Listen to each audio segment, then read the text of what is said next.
Our business editor Yuka Roy joins us. After weeks of negotiations, European Commission Chief Ursula von der Leyen has unveiled her top team, giving big portfolios to France, Italy and to Spain. Well, Mark von der Leyen is, of course, from Europe's largest economy, Germany, and she gave some of the most powerful positions to France, Italy and Spain. If approved, the bloc's new top brass will be charged with steering the EU's industrial agenda in the face of competition from China and the US. Vedika Bahel takes a closer look. We go one by one. It's the European Commission's new lineup that will steward the EU through the next 5 years. And it comes just days after a scathing EU Commission report warned that if the bloc wants to keep pace with the US and China, it will have to massively ramp up its investment. We want to build a competitive, decarbonised and circular economy with a fair transition for all. We will only be able to do that if we design a bold industrial strategy with innovation and investment at its heart. To confront the EU's challenges, von der Leyen gave the top economic portfolios to Spain, France and Italy. The first executive vice president named was Spain's Teresa Ribera, responsible for a clean, just and competitive transition, including holding the powerful competition policy brief as Europe's antitrust regulator and tasked with overseeing the bloc's economic transition towards carbon neutrality. In charge of industrial strategy is France's outgoing Foreign Minister Stéphane Séjourné. A long-time loyalist of President Macron, his appointment ensures France remains a strong voice in the Commission, and he'll be steering policy on Europe's goal to boost competitiveness. A controversial pick amongst EU centrists and leftists is Italy's hard-right Raffaele Fitto, tasked with cohesion and reform to narrow the gap between rich and poor countries in the bloc. Slovakia's Maros Sefcovic, in his fourth five-year term, would oversee the bloc's trade policy, as it pivots towards strengthening its economic security and trade defences. The appointees must be confirmed by the European Parliament in a process that could extend to late October. Among the sectors facing lagging competitiveness in the EU is the auto industry. Italy has just cut funding for a new EV battery gigafactory. Tell us more. Well, the Italian government announced that it would reallocate 200 million euros from the EU's post-COVID recovery funds initially earmarked for a project to build a battery plant in the east of the country. ACC, a joint venture led by Stellantis, had plans for 3 gigafactories in France, Germany and Italy. In June, it decided to hold works on those in Germany and Italy due to a slowdown in demand for EVs in Europe. Rome's announcement about pulling EU funds out came after the company, whose shareholders also include Mercedes-Benz and Total Energy, expressed uncertainty about its construction timeline. It's not the only one. Last week, Swedish-based battery maker Northvolt also announced plans to shrink its business market.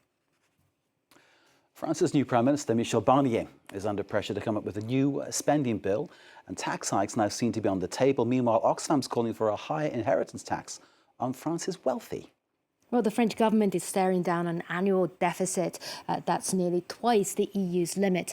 In a new report, the anti-poverty NGO Oxfam says the state is losing out on more than 150 billion euros in revenues in the coming decades as the country's wealthiest citizens pass their fortunes on to their heirs, money that could be used to fight inequality and help balance the books. Brian Quinn has more.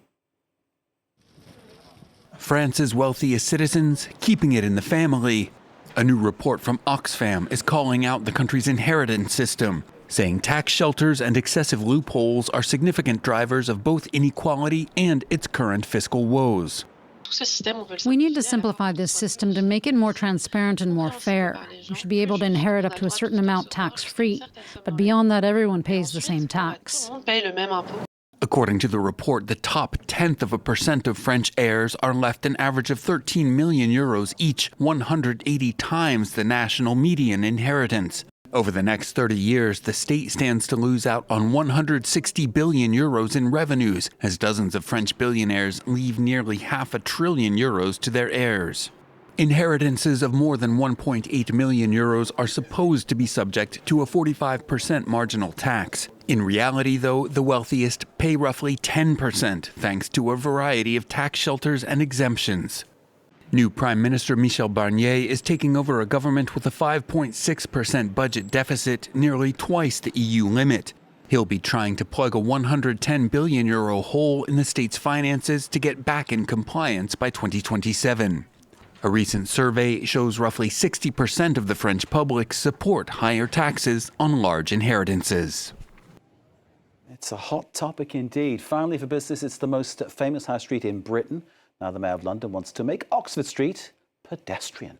Well, Mayor Sadiq Khan announced a plan to ban traffic, including bicycles, on the stretch between Marble Arch and Oxford Circus. If approved, Oxford Street would join the likes of Times Square in New York and La Rambla in Barcelona that have gone traffic-free. The aim is to make it easier for people to move around and attract more shops after a number of flagship stores left the area during a post-COVID slump. But the plan has received mixed reactions from locals. Let's take a listen. On an average day, we have 500,000 visitors to Oxford Street, contributing about £22 billion towards our economy.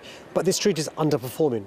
I want this street to overperform, and one way we'll do that is by pedestrianising this street. I think it's a terrible idea. You know, you need buses, don't you? How are you going to get from one end to the other? Crazy idea. I think it'd be a huge benefit for shoppers. I think it'd be great to get rid of all of the vehicles on the street, just so there's more space to walk, because it's already overcrowded as it is right now. I don't know what your take on You this. can make it just buses, couldn't you? That'll keep some people happy, you know. Buses popping down Oxford Street could be kind of fun. But there's going to be the tube. Bicycles. Bikes should go down, shouldn't they? You know. Anyway, there we go. We can discuss this forever. Thank you very much indeed. Great to see you. You can roll there with all the business.